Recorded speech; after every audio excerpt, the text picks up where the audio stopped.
pegar o link do YouTube, mandar, e já vai ficar. Só se vocês entrarem, deixa no mute. No mute.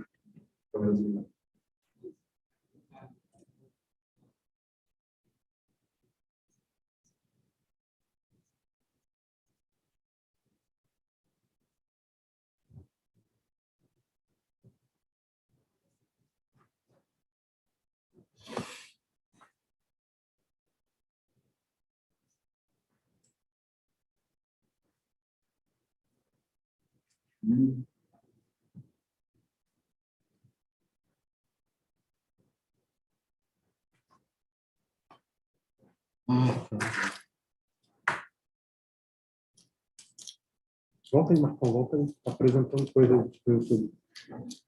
O quê? Eu tô fazendo? Para. Ih, caralho. Tá mudando, hein? Agora parou. Agora a gente está ao vivo no YouTube. Estava mudando o slide. Não fui eu, tava sozinho o negócio. Fica aqui na centro, tá? Se lá longe. Enfim, tá bom. Não quer, Marcos? Não, obrigado.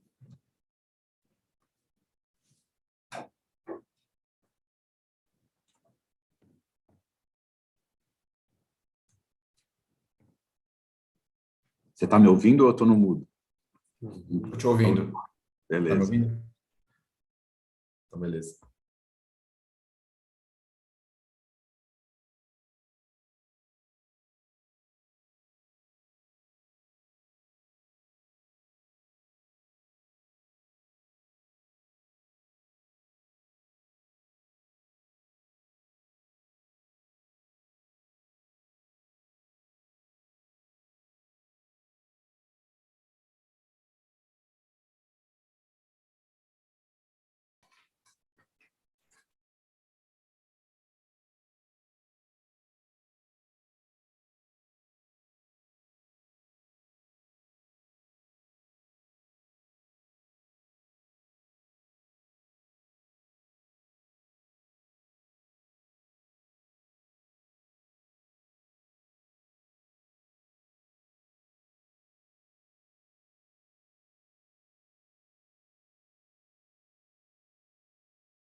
Bom dia, pessoal.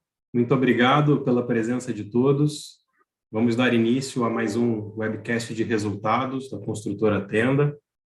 Meu nome é Álvaro Cauê, gerente de relação com investidores. Hoje aqui presentes estão comigo Beatriz Silva, analista, especialista de relação com investidores, Rodrigo Osmo, diretor-presidente, Marcos Pinheiro, diretor financeiro, e a Renan Sanches, diretor operacional. A dinâmica do evento vai ser muito parecida com os eventos anteriores. A gente vai passar uma apresentação, na sequência abriremos para a sessão de perguntas e respostas. Peço a gentileza para que quem quiser fazer uma pergunta, clicar no botão Raise Hands, que nós por aqui iremos fazer a moderação.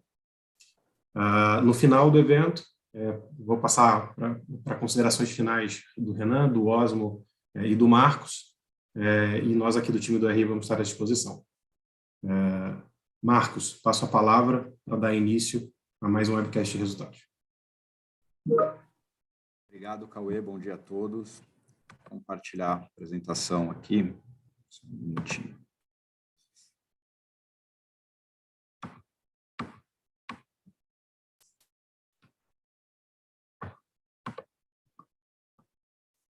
Bom, começando a falar um pouco dos resultados do ano, não podia deixar de notar que a companhia, ao longo do ano de 21, conseguiu entregar um resultado operacional que mostra uma trajetória de expansão. Quando a gente pensa e fala aqui do VGV, quantidade de lançamentos, a gente teve uma expansão no número ano contra ano na casa de 17%, número que a gente já havia reportado anteriormente na nossa prévia operacional, e a gente teve, ao longo do ano, uma velocidade de venda bastante alta ainda. Tá? Isso vai ser tema da nossa discussão nos próximos slides, mas para passar por esse indicador, efetivamente, no quarto trimestre, a gente observou aqui um VSO de 32%. Tá? Indo para o próximo slide, slide número 5, aqui a gente apresenta a evolução do preço de vendas. Tá? Como vocês sabem, a gente tem insistido aqui numa série de iniciativas para conseguir recompor a nossa rentabilidade através de ganhos de preço. Ao longo do ano de 21, a gente fez isso de uma maneira bastante cautelosa aqui, onde a gente consegue observar ao longo do ano um aumento de preço de venda de cerca de 12%, e ainda assim uma surpresa que foi positiva, além da situação de mercado, que o VSO se manteve estável ao longo do ano. Tá? É uma surpresa positiva, porque historicamente a gente observa elasticidades de demanda e preço bastante altas na nossa indústria, e o ano de 21 ele foi diferente sob várias óticas. Passando para o slide 6, aqui a gente fala efetivamente do resultado que a companhia entregou no ano. Tá? Obviamente, o tema de grande destaque aí no quarto trimestre foi a revisão dos nossos orçamentos associados aos custos dos nossos projetos. Essa revisão orçamentária, ela acaba criando um efeito de contabilização no qual a gente retrocede o POC, e isso tem um efeito muito forte na contabilização do nosso resultado. Quando a gente olha o resultado de 21, a companhia apresentou um prejuízo líquido de cerca de 192 milhões de reais. Tá? Revertendo o lucro acumulado que a gente tinha até o terceiro trimestre do ano. O outro destaque aqui importante é que esse ajuste do nosso custo dos orçamentos das obras, ele agora passa a ser refletido numa nova margem REF, onde a nossa REF agora está na casa dos 24%. Eu passo agora aqui a palavra para o Renan, que vai mergulhar um pouco mais na questão de custos. Obrigado, Marcos. Bom dia, pessoal. É um prazer falar com vocês novamente. Fazia um tempinho que eu não falava com o pessoal de mercado, então muito legal. Bom, pessoal, eu vou dar um pouco mais de detalhe de como que foi esse processo de revisão orçamentária e do que a gente projetou aqui para frente, tá? Bom, a primeira coisa é que esse, de fato, acabou sendo o meu cartão de visitas aqui ao assumir essa nova função, tá? Então, esse aprofundamento foi o primeiro trabalho que eu fiz na função nova ao longo do início de dezembro. Adoraria que o primeiro resultado do trabalho que eu vou desempenhar aqui, ele fosse mais construtivo, vamos dizer assim, fosse mais benéfico, mas a gente entendeu como bastante necessário fazer esse aprofundamento e agora essa revisão que a gente está apresentando aqui para vocês, tá? Então, eu participei ativamente aqui, eu trouxe uma parte do time de finanças, inclusive, para se juntar com nossos engenheiros e a gente conseguir reprojetar lá de dentro da área de operações o que são os custos novos que a gente espera, tá? O que a gente concluiu após essa revisão, desse aprofundamento que a gente fez? Que o cenário de pandemia, ele afetou bastante a forma com que a gente opera dentro de operações, tá? Haviam vários aspectos que a gente poderia antes não considerar, eles não eram relevantes, e a partir desse momento de pandemia, o modus operandi da empresa fica diferente, e a gente precisa começar a projetar coisas que nunca foram importantes no modelo de negócios, tá? Eu vou dar um pouco de detalhe. Esses eventos, eles ensejaram em 350 milhões de aumento no quarto trimestre, fazendo com que a gente tivesse no ano 532 milhões de aumento total, tá?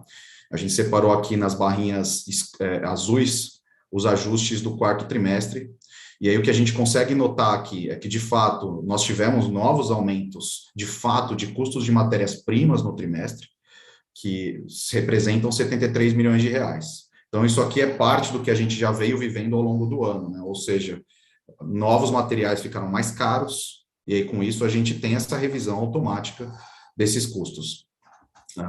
Entretanto, existem 3 outras coisas que a gente se aprofundou bastante aqui e quase que a gente fez esse ajuste integral no quarto trimestre, desculpem, a gente não tinha muito disso até os outros tris. Quais foram esses itens? O primeiro item importante nesse tema é a inflação projetada. A Tenda, no modelo de negócio que a gente desenhou lá em 2013, que vocês acompanham com a gente desde ali, nunca sofreu com a necessidade de projetar a inflação. Por quê? A Tenda tem obras de um ciclo bastante curto, em virtude do nosso modelo de forma de alumínio. Então, as obras de TR+4, né, especialmente, elas chegam a ter 10 a 12 meses, e as obras que têm elevador, na média, elas chegam a 15 meses. Então, isso é bem mais curto do que a média do mercado, e a gente sempre conseguiu, dentro da nossa área de suprimentos, travar o custo do fornecimento para a obra inteira, né? Então, a gente tinha contratos longos, que eram bastante respeitados, isso trazia uma estabilidade muito forte na nossa estimativa de quanto ia custar aquela obra. Então, a gente não sofria com a inflação ao longo do ano, ao longo do projeto, né? Nesse momento de Covid, especialmente aqui a partir de 2022, de 2021, né, vocês acompanharam com a gente a escalada de custos de matéria-prima, mudou. A gente não consegue mais ter os fornecedores respeitando essa cadência de travar um valor pela obra inteira. Então, a gente começou a ter aumentos bastante frequentes, o que, na nossa visão, enseja, pelo menos para um próximo ciclo, que a gente não consegue mais acreditar que as obras da Tenda vão ser travadas pela inflação assim que elas começarem. Isso era uma realidade que a gente tinha até 2019 e boa parte de 2020, até setembro, outubro de 2020, que foi quando começaram os aumentos, né? E ela não parece mais ser uma realidade futura. Então, a gente acredita, de fato, que voltar a projetar a inflação deve fazer parte do nosso modelo de negócio daqui para frente, tá? Então, essa mudança de forma de como é que a gente orça agora o custo da obra está associado a uma mudança do modus operandi do negócio. A gente não tinha por que colocar essa inflação antes, e agora a gente realmente precisa ter, é mandatório, porque é assim que as coisas estão acontecendo. A gente não tem travamento de preços longos como a gente tinha antes. Então, a gente coloca aqui a projeção de inflação para dentro, e isso deu um efeito de 89 milhões para esse quarto trimestre aqui, tá? Quando a gente avalia o estouro que a gente teve em 2021 de inflação em corrida, está aqui no gráfico, nós tivemos 218 milhões de inflação em corrida. E a gente está orçando 89 milhões para uma inflação projetada. Ou seja, a gente não está assumindo aqui um novo desastre inflacionário, como aconteceu com o INCC em 2021, né? É uma projeção de inflação razoavelmente comedida. E a gente projetou isso aqui em dezembro, parecia outro momento macroeconômico, né? Coisa de 2 meses, mas o que eu quero dizer aqui é que a gente tem uma projeção, uma estimativa de inflação aqui bastante ponderada, mas ela não conversa com momentos de pico ainda, tá?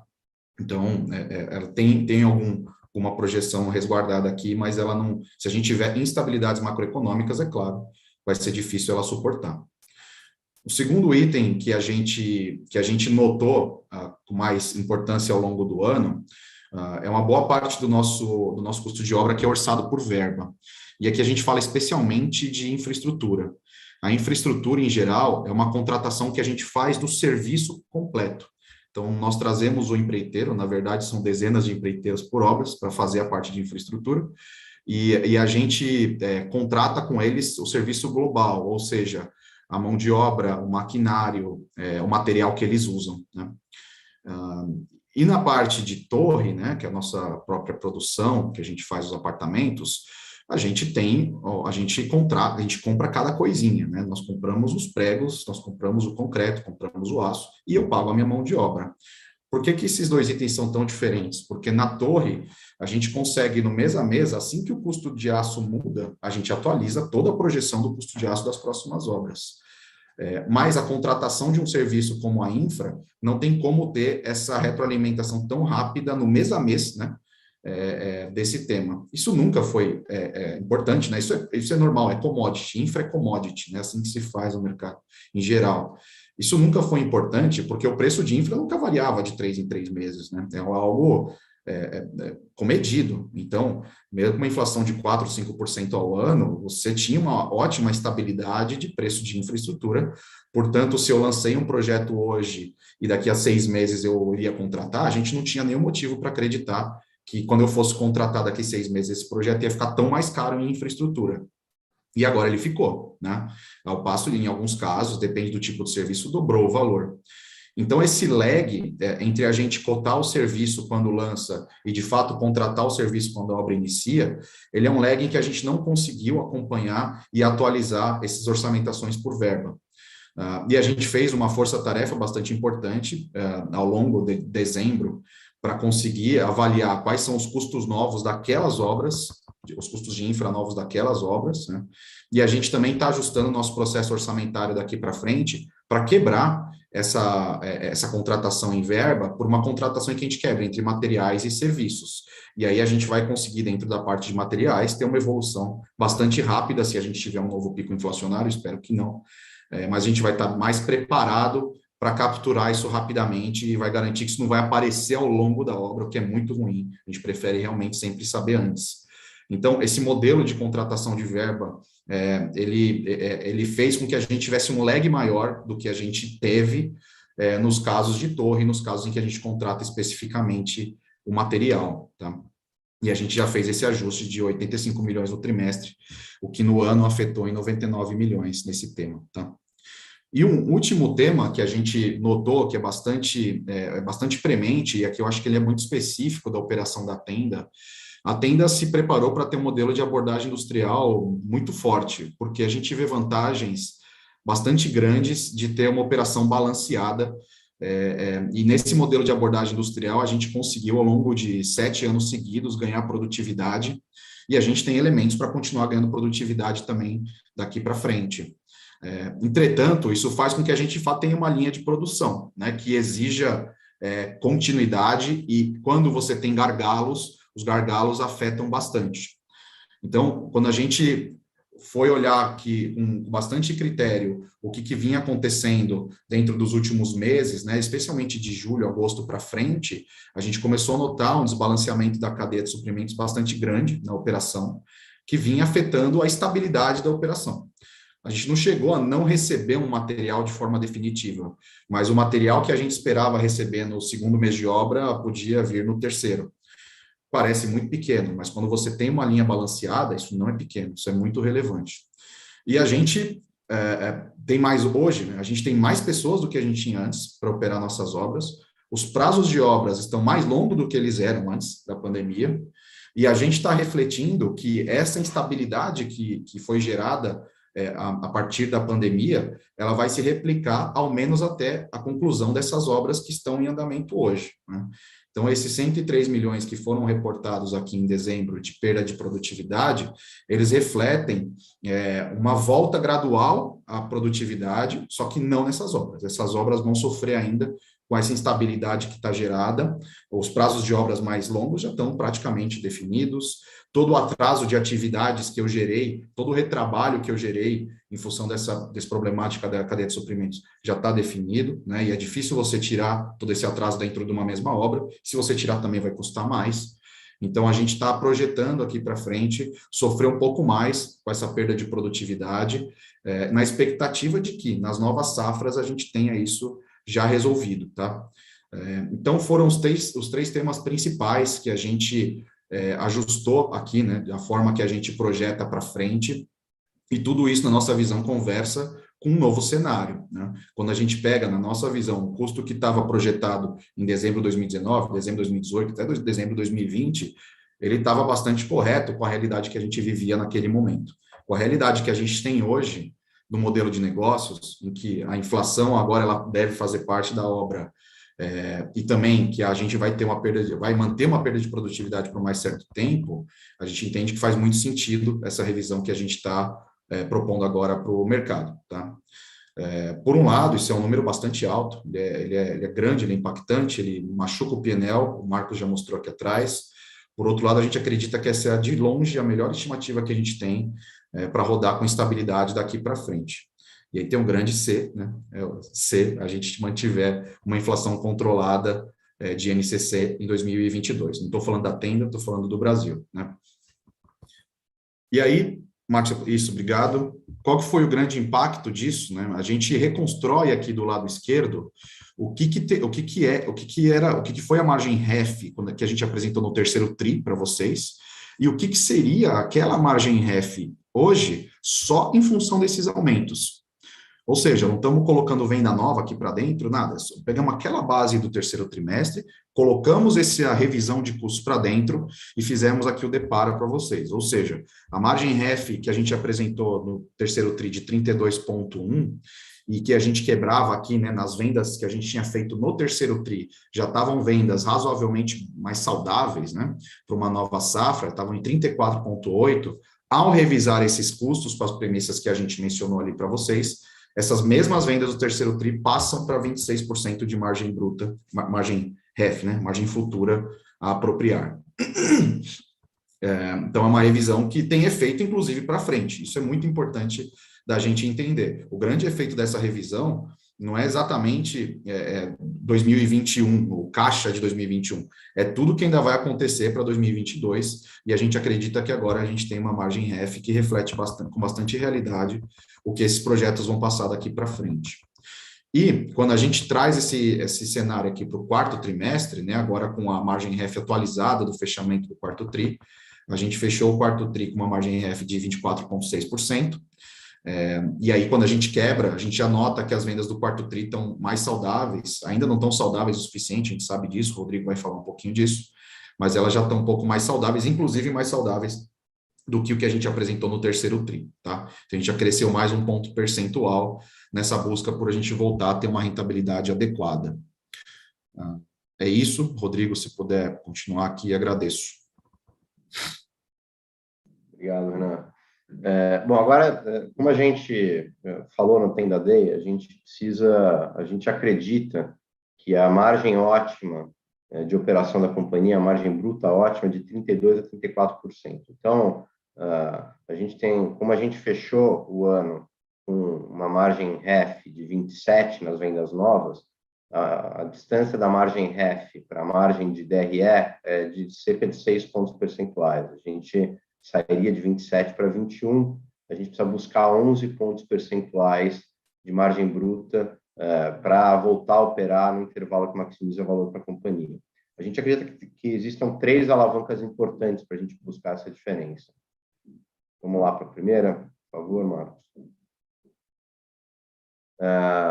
A primeira é o trade-off VSO-preço. Quando a gente olha o que aconteceu no ano passado, a gente veio ganhando preço e ganhando VSO, o que para nós foi muito surpreendente, porque esse segmento é um segmento que tem uma elasticidade muito grande. Pré-Covid, a gente acreditava que a elasticidade era de 1 para 15, 1 ponto percentual de preço impactava em 15 pontos percentuais de volume, ou seja, uma elasticidade enorme. O que aconteceu durante o Covid? Houve um crowding out da concorrência, e isso impacta a elasticidade.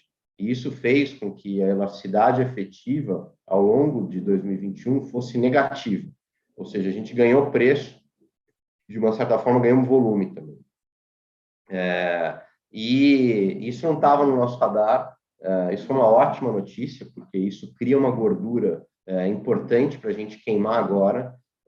E agora a gente está operando em patamares de VSO que a gente acredita que são acima daqueles que a gente precisaria para continuar tendo um modelo bastante atraente. Quando a gente pega o que a gente operava lá atrás, pré-faixa 1,5, a gente operava em alguma coisa como 27% de VSO. E a gente tinha uma relação entre o VSO da Tenda e a média dos nossos dois principais concorrentes de 1,5 vezes.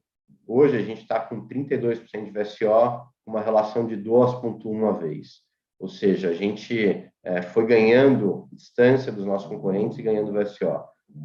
A gente acredita que a gente conseguiria ganhar alguma coisa como 300 basis points aqui em preço, abrindo mão de volume e voltando para patamares na metade, nos mid-20s, que a gente não sabe exatamente aonde vai estabilizar esse VSO, isso não é um guidance nem nada, vão ser aproximações sucessivas, mas a gente entende que tem gordura para queimar e deveríamos ter um VSO bem menor lá na frente, mas ainda muito saudável. Vamos para a próxima. A segunda alavanca é aquilo que a gente está chamando de efeito chicote. O Renan explicou bastante bem como que o efeito chicote nas cadeias de suprimentos causados pela pandemia afetaram a Tenda, afetam a Tenda de uma forma muito desproporcional às outras construtoras, porque a gente tem uma abordagem industrial, porque a gente tem uma linha de produção, e daí a falta de buffers na nossa linha de produção faz com que a gente tenha perdas de produtividade com descontinuidades, e a gente acredita que pós-pandemia, ou mesmo ao longo de 2022, e principalmente em 2022, a gente consiga ir retomando a nossa produtividade usual e histórica e extrair alguma coisa como 100 a 200 basis points de margem bruta adicional. E, finalmente, a terceira alavanca é o Casa Verde e Amarela. A gente tem o que a gente está chamando de curva 1, que foi a curva aprovada no final do ano passado, entrou em vigor agora no dia 25 de fevereiro. Ontem, o Conselho Curador do FGTS já aprovou uma curva 2, que é essa aqui. Se vocês traçarem uma reta vertical nas rendas menores, 2.100, 2.200 de renda, vocês vão ver que existe um impacto importante de ganho de subsídio para essas rendas. Além disso, houve uma redução da taxa de juros em 0,5 ponto percentual para famílias entre R$ 2.000 e R$ 2.400 de renda, e isso deve trazer a curva 1 alguma coisa com 100 basis points, a curva 2 alguma coisa com 200 basis points, e a gente acredita que mesmo com a curva 2, o programa ainda vai continuar operando muito abaixo do seu orçamento. Se a gente pegar os dados de janeiro e fevereiro, em ambos os meses, o que foi despendido de subsídio foi 60% abaixo do orçamento, ou seja, uma distância muito grande daquilo que estava orçado. E não existe nenhum motivo, nenhum interesse para continuar se operando num patamar tão baixo, e a gente acredita que vai ser necessário mais uma revisão de curva, porém a gente não acredita, não é o nosso cenário base, que essa revisão ocorra ainda em 2022, porque existe toda uma dinâmica eleitoral esse ano que dificultaria uma última curva. Então, com esses três impactos, se a gente for para a próxima página, o que a gente enxerga é que as novas vendas que tiveram uma margem bruta de 22% no último trimestre de 2021, a gente deveria estar reportando nosso objetivo, algo entre 28% e 30%. E aqui está o bridge, como é que a gente chegaria lá. Incremento de preço uns 2,5 pontos, um ganho de produtividade 1,5 ponto, a curva 1 ponto e a curva 2 pontos. E, de fato, a gente voltaria a operar no intervalo ótimo nas novas vendas só no final de 2023. Então, a gente ainda teria um tempinho para chegar lá. Essa é a nossa visão de recomposição de margem. E acho que agora a gente abre para Q&A.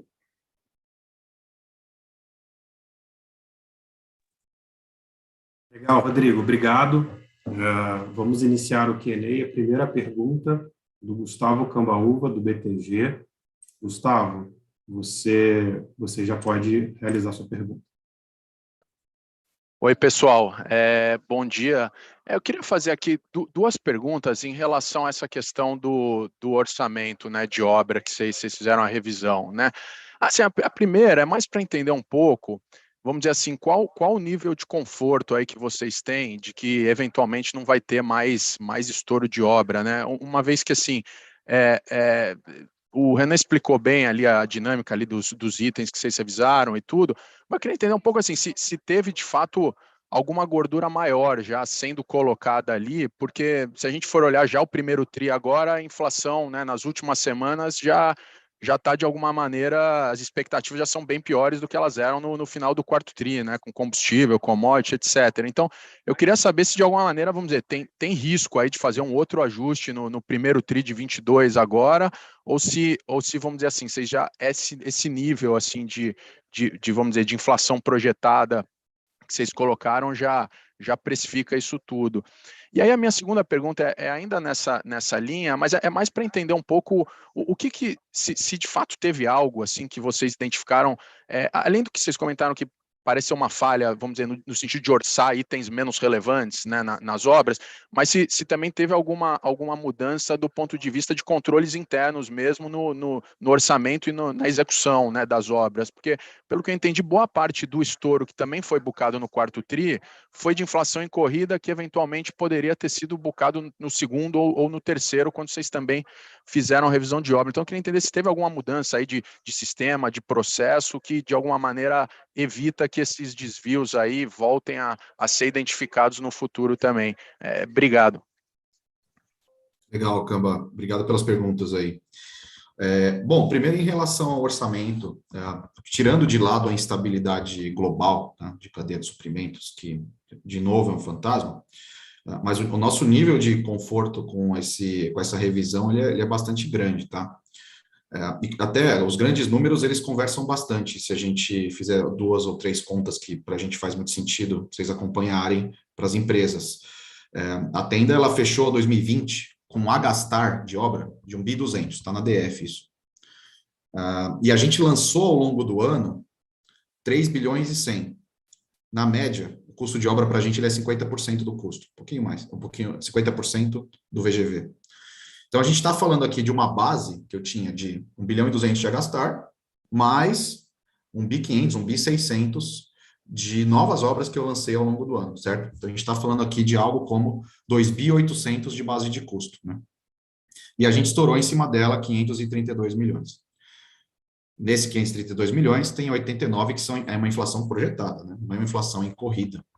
Então, quando você faz a conta do estouro efetivo que a gente teve sobre uma base que eu tinha total de a gastar, na base de 2.800, 2.900, você nota que a nossa performance foi quase que um aumento igual ao INCC.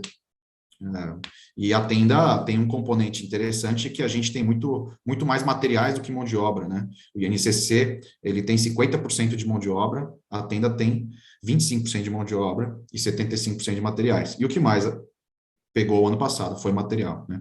Então, mesmo nesse cenário, a gente, quando olha os números totais, a gente teve um indicador de estouro muito próximo do INCC. Eu acho que essa é uma conta interessante de vocês acompanharem, na minha visão, tá? E aí, de novo, como a gente não tinha inflação, nenhuma gordura de orçamento de inflação, nada disso, isso foi direto para o P&L, é o que vocês estão vendo aqui. Então, a avaliação que a gente tem, de forma geral, é que a gente fez um bom processo de revisão orçamentária, conversa com o momento que a gente está vivendo, tá? Entretanto, a gente previu uma inflação lá em dezembro, uma inflação na ordem de 4% ao ano, tá? Então, a previsão que está dentro dos orçamentos que dá esses 89 milhões, é de uma inflação bastante normalizada, né? Assumindo um país que tem certa estabilidade monetária e fiscal e de componentes macroeconômicos. Ou seja, é possível, sim, que a inflação venha muito pior do que o que a gente orçou, Camba, à luz do que a gente tem visto. Ontem a gente teve um anúncio do aumento do diesel muito representativo, 25%. Isso afeta toda a nossa cadeia de suprimentos, a nossa e a de todo mundo, né? O frete no Brasil é algo ultra relevante. Concreto é um tema que o diesel importa bastante, né? Não só porque você leva o caminhão até a obra, mas porque você tem tem a betoneira ali que também consome. Então, é muito representativo essa instabilidade de cadeia global e para a gente seria difícil dizer, incorreto dizer que a inflação que a gente projetou ela é suficiente para esse cenário, tá? A gente ainda não conversou dentro de casa se a gente vai revisar esse 4% futuro, tá? Trimestralmente, enfim, a gente não conversou isso, a gente não estava preparado, né? Quando a gente fez toda essa análise, essa decisão em dezembro, obviamente não tinha uma guerra em vista, não tinha toda essa instabilidade, mas é algo que a gente vai ter que discutir, tá? Se a gente mantém os 4% de inflação projetada, e pelo que a gente tem de informação das outras empresas também, faz muito sentido 4% no ambiente normal, a gente está alinhado, só que nesse cenário que a gente tem hoje, pode ser que a inflação seja muito pior, tá, Camba? Então, a gente vai precisar acompanhar isso sim, é algo que nos preocupa, tá? E aí, em relação ao segundo tema, você perguntou se teve algo que a gente identificou numa mudança de processo, de controles internos, e teve sim. Especialmente nesse tema da infra, né, que é o que a gente contrata fechado, a gente mudou bastante a forma que a gente acompanha isso para os novos orçamentos. E existem outros itens menores também, que a forma de a gente orçar é pegar uma performance histórica das últimas 2 ou 3 obras. Então, imagina como isso ficou longo agora, né? 2 ou 3 obras é bom, porque te dá uma amostra legal. Por outro lado, você pode estar falando de 2 ou 3 anos diferentes, né? E com a inflação que a gente tem visto agora, o que eu gastei 2 ou 3 anos atrás não tem mais nada a ver com o que eu vou gastar daqui para frente. Então, tem vários processos de orçamentação que a gente já mudou, para que a gente tenha mais agilidade nesse entendimento do cenário. E a nossa avaliação, Camba, é que isso deveria, inclusive, melhorar nosso processo decisório daqui para frente. Vamos supor que essa instabilidade de cadeia global enseje em mais 10% de aumento de custo. Eu espero que não. Mas imagine que sim. A gente vai conseguir decidir não lançar os projetos muito mais cedo. É diferente de eu descobrir isso ao longo do tempo, e aí eu já tomei a decisão de lançar, já estou vendendo, já estou repassando, e aí você depois casa com o problema. Então, é muito importante a gente ter essa maior agilidade na orçamentação, que num cenário com inflação controlada nunca foi relevante, mas agora é. Então, tem vários processos, sim, que a gente melhorou, e ainda tem um processo de mudança para melhorar mais daqui para frente, tá? Isso é parte do meu trabalho novo. Não, obrigado, Renan. Só se eu puder fazer um follow-up rápido aqui, que você comentou, né? Vamos dizer assim, a suposta gordura na inflação projetada, né? Que é essa inflação mais, vamos dizer, mais comportada que vocês estão projetando para esse ano.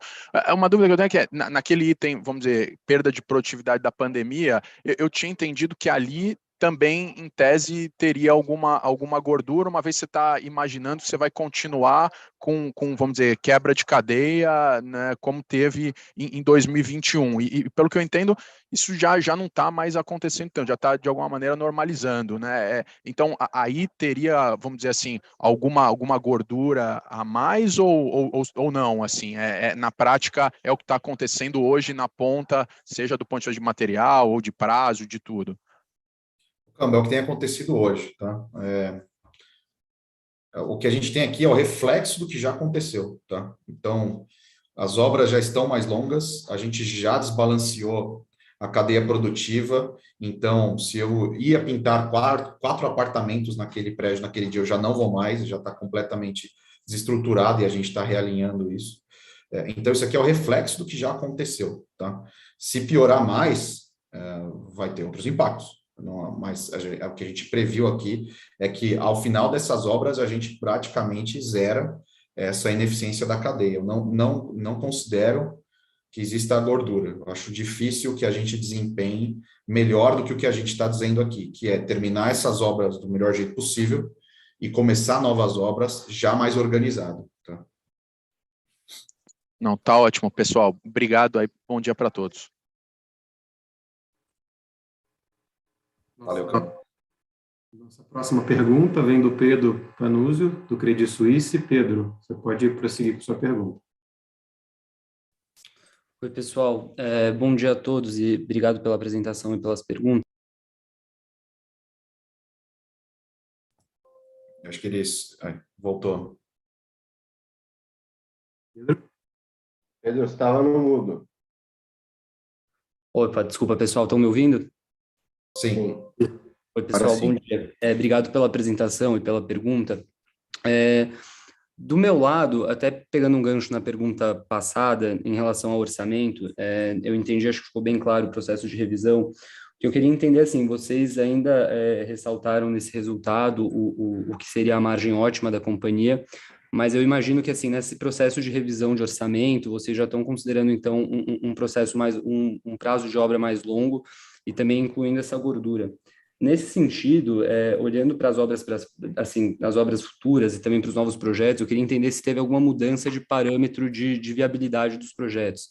Então, se vocês já estão imaginando aí o que seria uma nova margem, assim, padrão para a companhia. E aproveitando aqui numa segunda pergunta, acho que no passado, como vocês bem mesmo falaram, o grande problema do setor foi material. A gente está tendo, assim, uma certa estabilidade comparado ao que foi 2021, mas queria entender também o que vocês estão enxergando em relação à mão de obra para 2022. Do meu lado era isso. Obrigado, pessoal. Legal, Pedro. Vamos lá para as respostas. Bom, em relação à margem ótima e viabilidade, né, a gente teve sim mudanças na viabilidade. A principal mudança que a gente está aplicando na viabilidade, duas, na verdade.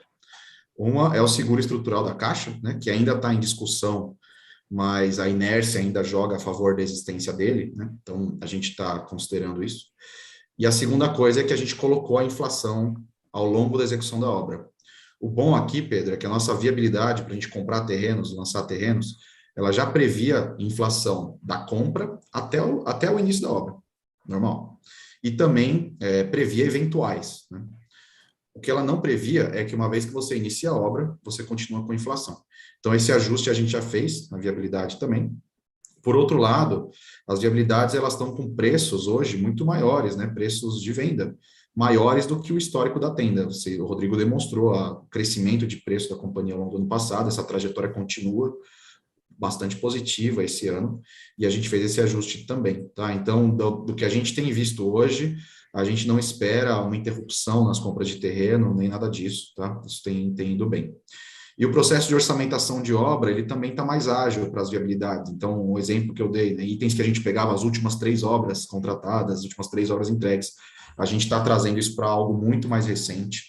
Então, a minha avaliação é que a orçamentação, ela também está respeitando agora esse ciclo novo, que é um ciclo em que o preço de hoje manda em relação ao histórico dos últimos 3 anos, tá? Tivemos, sim, esses ajustes. Em relação à inflação de mão de obra para 2022, a nossa avaliação está contratada, Pedro. A gente já tem alguns dissídios saindo em algumas regionais, e possivelmente isso vai também para outras categorias. Isso a gente tem visto na ordem de 8% a 10%, e é isso que a gente estima que vai acontecer nas nossas obras. Inclusive, o orçamento das nossas obras atuais já está prevendo um dissídio de 10%, em cada database. São Paulo, por exemplo, é em maio, tá? Então, a nossa previsão já é essa aqui dentro de casa, tá? E o lado bom do dissídio alto é o efeito em preço de venda, né? De certa forma, a gente poderia esperar que a renda média do cliente subisse por esse dissídio, e a gente começa a capturar preços maiores desse mesmo cliente, né, dessa mesma demanda, agora por eles estarem com dissídio alto. Então, a gente também está bastante atento aqui para não pegar só a parte ruim da inflação de mão de obra, mas pegar também a parte boa. Perfeito. Obrigado, pessoal. Bom dia a todos. Nossa próxima pergunta vem do Igor Altero, da XP. Igor, você pode prosseguir. Oi, pessoal. Bom dia, tudo bem? Consegue me ouvir? Sim, Igor. Obrigado pela apresentação. Bom, duas perguntinhas aqui do meu lado. O FGTS aprovou ontem ele, né, novas medidas, né, que melhoram a affordability, aí, principalmente aí, entre família de 2.400, que é o core aí de vocês, né? Eu queria entender como é que vocês veem o impacto dessa atualização, né? Eu entendo que no primeiro momento, margem bruta, você teria espaço para melhorar a margem bruta, né? Esse é um ponto, e eu queria ver se você enxerga aí talvez algum espaço para ganho de volume, né? O que mais é que a gente poderia ver de impacto positivo nessa atualização? E do lado da dinâmica de velocidade de venda, né, versus preço, né? Eu vi que vocês já começam aí, esse aumento de preço já começa a bater um pouco na VSO. É mais entender se vocês enxergam espaço para eventuais aumentos aí, uma continuidade de mais aumento, para pegar um pouco de temperatura para ver até onde daria para chegar, né, com preço de venda. Acho que é basicamente isso. Obrigado. Opa, Igor, tudo bem? Obrigado pelas perguntas. Eu acho que vou começar falando aqui essa dinâmica de VSO e preço, tá? Eu acho que está muito claro o caminho que a gente está traçando. A gente tem uma prioridade que é inequívoca aqui, que é de retomar a rentabilidade da companhia. A gente vê isso através da reconstrução da margem bruta e, como o Rodrigo falou agora há pouco, parece que tem espaço, sim, para a gente retomar aqui a margem, aumentando o preço, sacrificando um pouco de VSO. Isso vai continuar acontecendo de uma forma mais acelerada aí ao longo dos próximos meses, tá?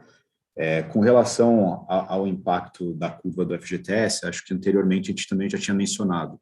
Quando a gente fez o backtest para estimar o efeito da curva 2, as premissas que a gente utilizou eram exatamente essas que foram aprovadas ontem, tá? Então, o impacto disso deve ser mais de 200 bips na nossa margem bruta.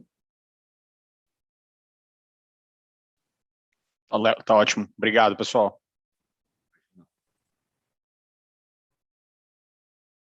Nossa próxima pergunta vem do Alex Ferraz, do Itaú BBA. Alex, você pode prosseguir. Bom dia, pessoal. Obrigado pela apresentação. Tenho duas perguntas. A primeira ainda em relação àquele quadro que vocês abrem, da abertura de custo, né? Do item deficiência. Acho que o Renan aqui já explicou bem, o efeito chicote.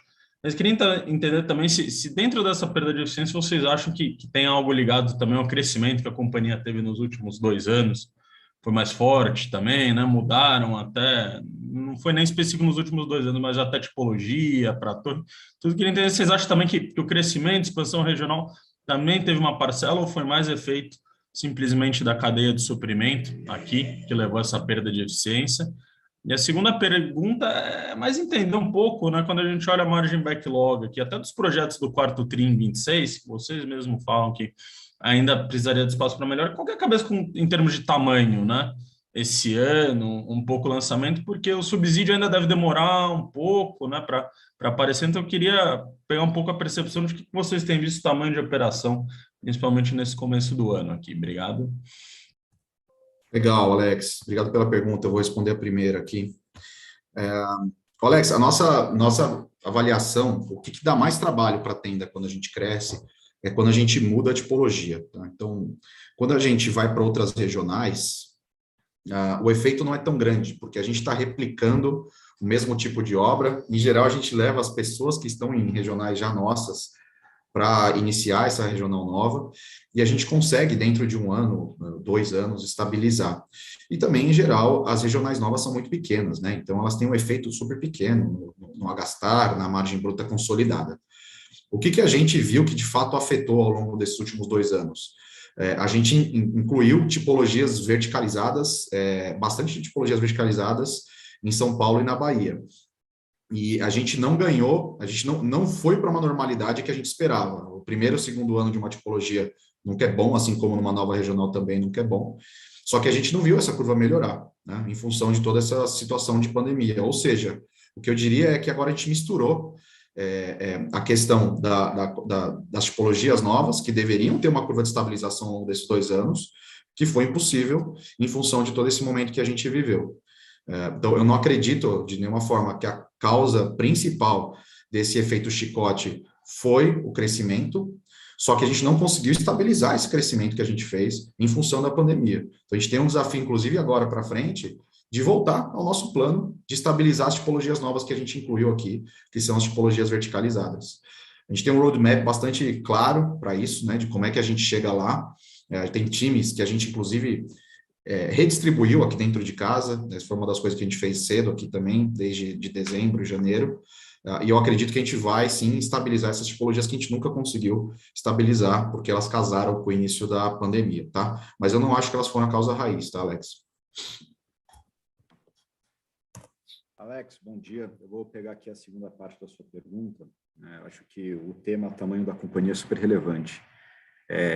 Se 2021 serviu para várias coisas, uma delas foi mostrar para a gente e ensinar a importância de você ter a flexibilidade na tomada de decisão, agilidade, ferramentas de negócio que possibilitem que a gente reaja melhor à situação de mercado. Tá?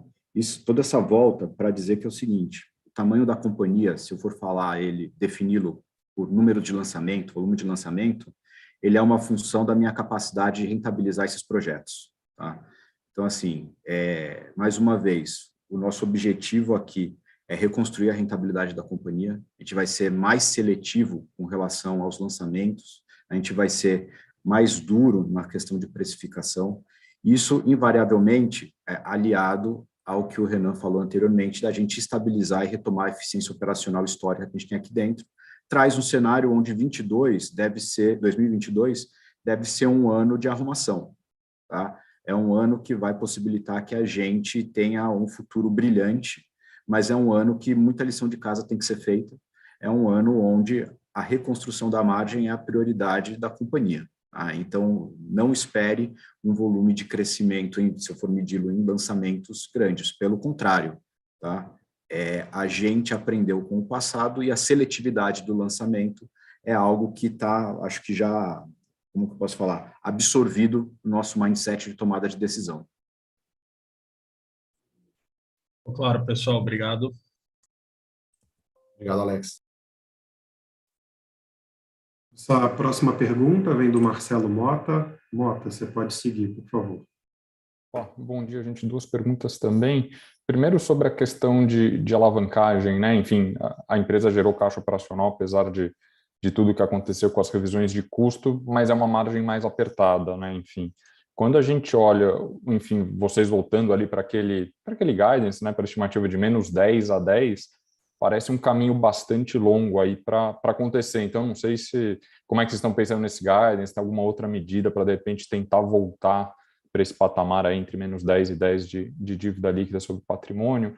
E a segunda pergunta é sobre a Alea versus o modelo atual, né? Enfim, acho que fica essa dúvida de que, está difícil crescer, ou, enfim, teve dores de crescimento aí por questão de inflação, enfim, vocês precisam ser mais eficiente na construção, e a Alea parece ser o trunfo que vai poder, vai permitir à empresa ser mais eficiente em construção, apesar de inflação de materiais, que, enfim, cada ano que começa é uma surpresa nova. Então, entender se na cabeça de vocês faz sentido tentar acelerar a Alea, o máximo possível, e, enfim, vocês comentam de land bank nessa empresa, enfim, só ouvir um pouco aí o que vocês pensam sobre esse assunto. Obrigado. Mota, bom dia. Eu vou pegar a primeira pergunta sua com relação à alavancagem. O nosso pensamento acerca do tema é o seguinte: a fórmula de desalavancar a companhia é voltar a gerar resultado. Tá? É central para a gente reconstruir a rentabilidade estrutural da empresa. Essa é a forma a qual a gente vai conseguir desalavancar a Tenda. Tá? Isso dito, 2022 ainda vai ser um ano bastante diferente, bastante distante, como você mesmo disse, daquele guidance de mais 10, menos 10. Não quer dizer que a gente tenha abandonado esse objetivo, mas sendo muito claro contigo, em 22 a gente vai ficar fora dele. A prioridade absoluta é a gente recompor aqui a forma eficiente a qual a gente administra a companhia e a gente consegue gerar retornos. Tá? Então, durante esse período, a gente vai conviver, sim, com uma alavancagem maior. A segunda parte eu vou passar para o Rodrigo aqui, para falar um pouquinho de Alea. Tudo bom, Mota? A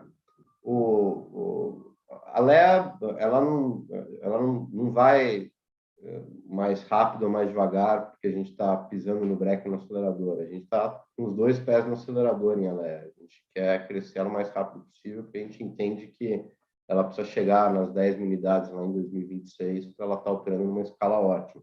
A Alea a gente acha que tem um valor gigantesco a ser criado em Alea, e o que a gente pode garantir é que nada desses problemas que a gente teve em Tenda-Core vão atrapalhar a velocidade de crescimento de Alea. A Alea tem seus recursos alocados e garantidos para crescer o mais rápido possível.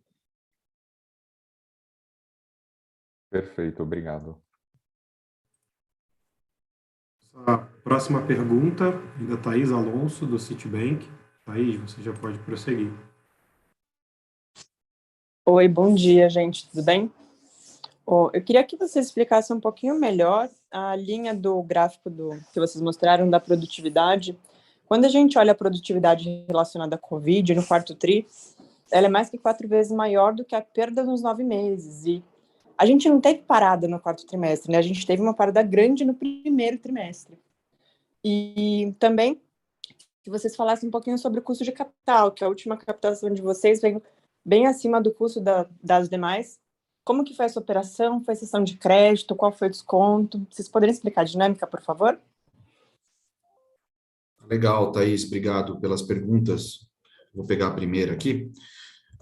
Bem, em relação à produtividade, né, aquele tema que a gente apresentou, um aumento de 103 milhões no trimestre, em torno de 25 milhões dele, de fato, veio no trimestre, tá? E o restante da projeção, algo como 77, 78 milhões, é uma projeção de que essa produtividade continua afetada até o final dessas obras, tá? Então, realmente, seria estranho se ao longo do ano a gente dá 23 milhões de estouro em produtividade, e aí no quarto TRI a gente dá 100 milhões de estouro de efetivo, né, de produtividade. Não foi isso, tá? Foi algo como 25 milhões, e a gente realmente tem visto que esse tema, mesmo com tudo que se reestabilizou, pelo menos em termos de contágio, né, que foi um grande tema do ano passado, a gente ainda carregou muitos problemas nas nossas obras, e a gente entende que vai carregar até o final, tá? Então, dentro desses 25 milhões, o que a gente tem de principal aqui é a utilização de o que a gente chama de casos de steps, que são as equipes que entram para resolver o que as equipes não conseguiram resolver no dia certo, né? Porque a gente opera como linha de produção e muitas coisas ficaram atrasadas. E já alguns atrasos de obra que começaram a afetar. Se vocês notarem, a nossa entrega de obras do quarto trimestre, ela foi inferior à do terceiro, a nossa expectativa está longe de ser essa. Então, esses efeitos a gente assume como um problema de produtividade, tá? A gente esperava entregar muito mais do que a gente entregou. E a gente está projetando, então, que isso continue acontecendo, ao menos até o final dessas obras. Muito disso já está realmente engravidado, por isso que a gente falou aqui. E a gente vai ter esse efeito consolidado de 103 milhões, tá? Não sei se foi claro o suficiente essa abertura. Thaís, bom dia. Eu vou pegar a segunda pergunta sua. Primeiro, te agradecer, né? Segundo, com relação ao custo de captação e operações recentes, bom, a gente já tem conversado um pouco com o mercado, a gente espera conseguir concluir aqui nas próximas semanas uma operação de securitização de parte da nossa carteira de recebíveis, tá? Relativamente a um produto novo no mercado, até agora a gente não recebeu nenhum pushback do mercado com relação à não aceitação desse produto. É uma alternativa nova de financiamento para a Tenda, especificamente, mas é um tipo de financiamento que deve ser perene no nosso dia a dia, tá? O custo dessa operação, ela é um true sale de carteira, então, estruturalmente, deveria ficar mais próximo do nosso custo de equity do que o custo de uma dívida, naturalmente, mas até agora eu não tenho um número fechado para te dar, não, tá? A gente está no meio do processo, tão logo ele seja concluído, a gente vai ter uma medição. Mas, obviamente, as condições de mercado elas estão ficando menos favoráveis para a gente continuar captando dinheiro às taxas que nós captávamos no passado. Tá? Perfeito, gente. Posso fazer só um follow-up na pergunta de margem? Vocês têm colocado mais preço que a direcional MRV, né? A gente vem vendo no release de vocês e foram diferenciados nesse ponto. Mas ainda assim estão tendo mais impacto de margem. Existe espaço para vocês continuarem ganhando preço diante desse cenário? Raiz, deixa eu começar aqui a responder. Nosso entendimento é que, sim, existe ainda um espaço, tá? A gente vai, de novo, como o Osmo falou agora há pouco, vão ser iterações consecutivas para a gente achar aqui qual é o ponto ótimo que a gente consegue maximizar a nossa margem sem perder volumes que viabilizem a nossa operação. Mas isso dito, a gente enxerga que ainda tem algum espaço, sim, tá? O SO continua alto. Perfeito, gente. Muito obrigada. Próxima pergunta vem da Fanny Oreng, do Santander. Fanny, você pode prosseguir. Oi, bom dia, pessoal. Obrigada, Cauê. Pessoal, minha pergunta é mais um follow-up da primeira pergunta lá do Canva. Assim, quando a gente monitora o Focus, se você olhar desde o início do ano, né, o Focus está indicando uma inflação IPCA de um patamar aí de 5, 5,5, né? Se olhar o IGPM do Focus, ele está em torno de uns 6%.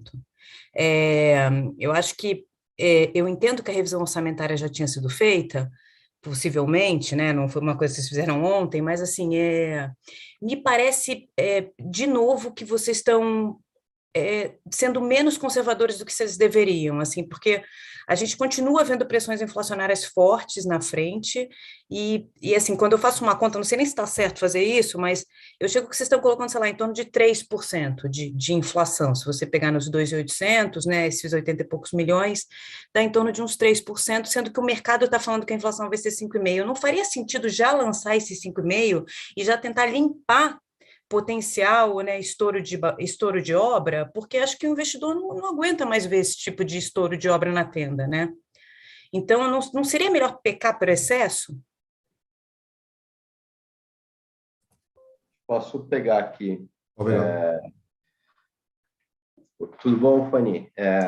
A gente, realmente, os índices de inflação oficiais, eles têm uma perspectiva maior do que os 4%. Na verdade, a inflação que está embutida na nossa conta são 4%.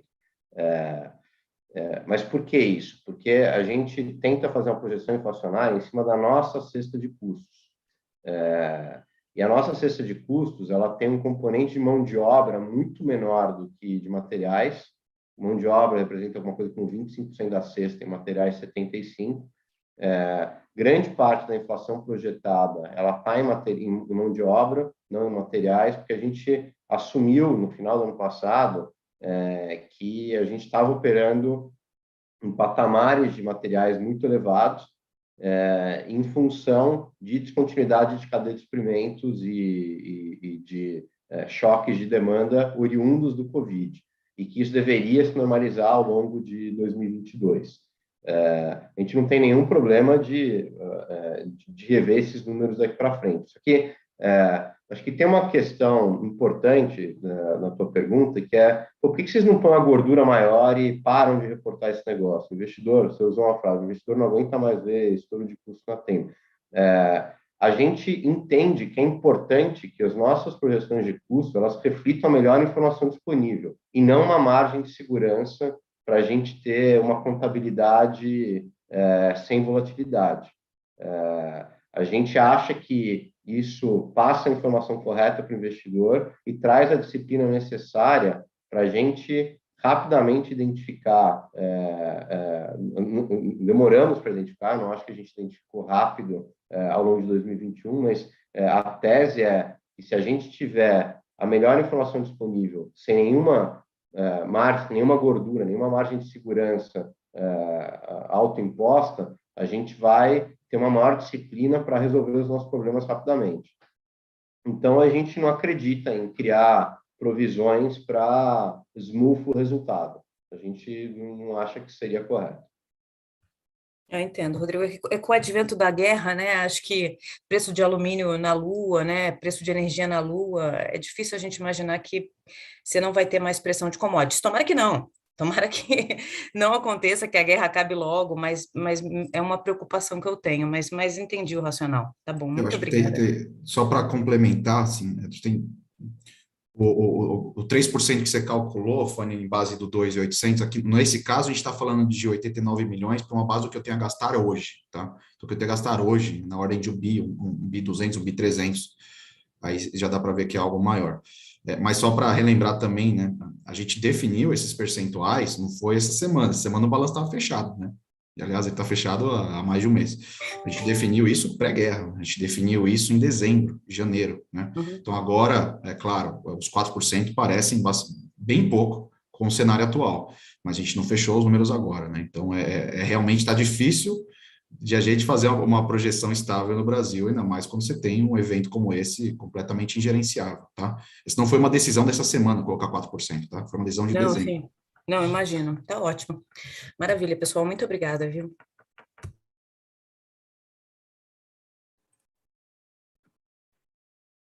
Pessoal, reforço peço a gentileza para apertarem o botão Raise Hand, caso queiram fazer mais uma pergunta. Eu vou aguardar aqui mais uns segundinhos aqui, e não havendo mais perguntas, eu vou passar para as considerações finais.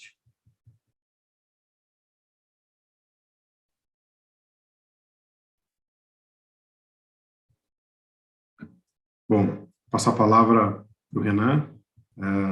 Renan, por favor.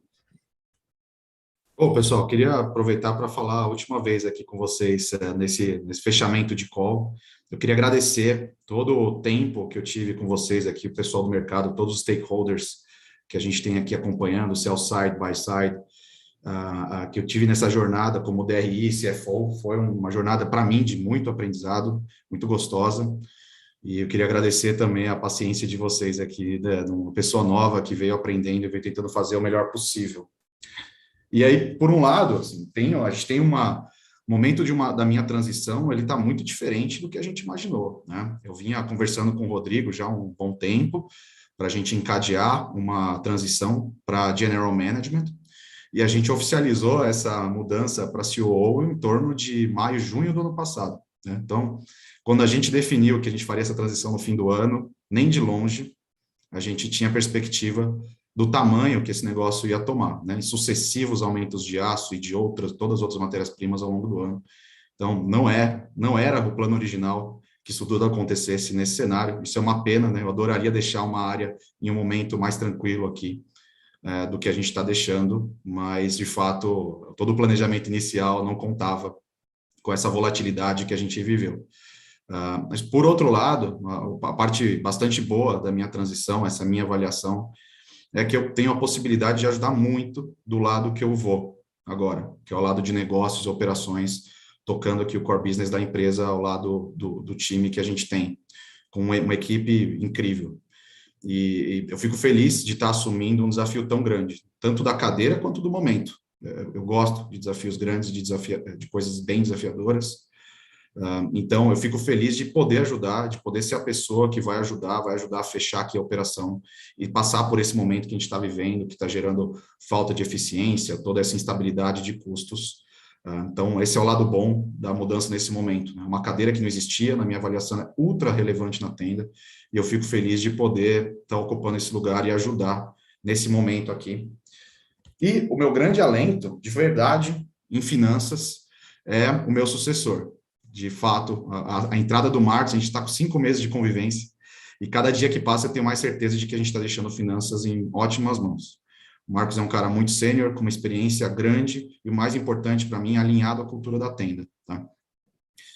Tenho muitos sonhos aqui de como a nossa parceria vai ser positiva para a companhia. Então, eu espero que a gente tenha o melhor dos mundos aqui com essa transição, né? Manter o que eu fiz de bom, evoluir o que eu não olhei tão de perto e, ao mesmo tempo, agregar demais aqui em operações e negócios nessas áreas que estão bastante tensas, né, com o momento que a gente está vivendo, tá? Então, bem-vindo, Marcos, e eu queria registrar aqui que eu estou bastante seguro da mudança que está sendo feita e do handover que a gente está fazendo, tá? Eu queria agradecer a todos aí esse momento e pela paciência. Contem comigo, eu estou por aqui, tenho o mesmo telefone, nada mudou, tá? E passo a palavra para o Rodrigo terminar aqui a nossa divulgação. Obrigado, Renan. Acho que super agradecimento pela tua jornada até agora, cheio de expectativa pela tua jornada daqui para frente, bastante responsabilidade. Bem-vindo, Marcos. Bom, foi um trimestre horroroso para a Tenda. Acho que não temos nenhuma grande ilusão de que tem notícia. O net foi muito negativo, mas a gente está muito convicto da visão estratégica da companhia. A gente acredita que a reconstrução da margem é plenamente factível. O plano é um plano que tem elementos que a gente consegue enxergar a construção deles, e talvez, ironicamente ou paradoxalmente, o que aconteceu, esse estresse, esse impacto tão agudo de 2021, ele tenha acelerado um posicionamento competitivo diferenciado da Tenda. A gente acha que muito poucos players conseguem operar nenhum player consegue operar de forma rentável nos grupos 1 e 2 do Casa Verde e Amarela hoje, e mesmo com as reconstruções de margem que precisam ser feitas, a gente acredita que um universo muito pequeno de players vai conseguir atuar. E, por outro lado, a gente tem um programa de governo com 60 bilhões de orçamento por ano, 8 bi a 9 bi de subsídio, carimbados para a habitação popular, e com todos os incentivos do mundo para que esse dinheiro seja colocado para trabalhar. Então, a dúvida não é se vai existir um programa habitacional, a dúvida é, dentro dessas restrições de custo, dentro da restrição de renda da população, como é que vai ser distribuído esse 60 bi de empréstimo e 9 bi de subsídio. E quem for o player mais eficiente é que vai conseguir capturar a maior participação desse bolo. E a gente acredita que a Tenda está posicionada e é o player que vai ser mais eficiente nesse jogo, tanto que a gente acredita que o nosso addressable market, no fim dessa confusão toda, ele aumentou. Apesar da gente ter um programa que a gente acredita que é menor, o nosso market share natural tende a ser muito maior, e o nosso addressable market, que a gente imaginava que fossem 30 mil unidades, agora a gente já enxerga como 40 mil unidades na Tenda Core. Além de Tenda, a Alea é um mar azul gigantesco, é um mercado potencial extraordinário, possivelmente a maior oportunidade do mercado imobiliário residencial do Brasil hoje, eu tenho plena convicção de que seja. Então, a empresa tem um ano duro de travessia, de construção de volume em Alea, de reconstrução de margem, estabilização de balanço e Tenda, mas a perspectiva nossa de longo prazo, acho que ela nunca foi tão luminosa.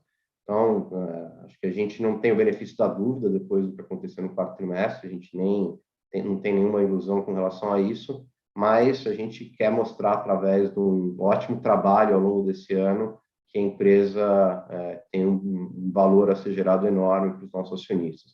E a gente espera conseguir fazer isso ao longo desse ano. Agradeço a todos e acho que é isso. Bola para frente. Tchau, pessoal. Boa sexta, bom fim de semana para todos.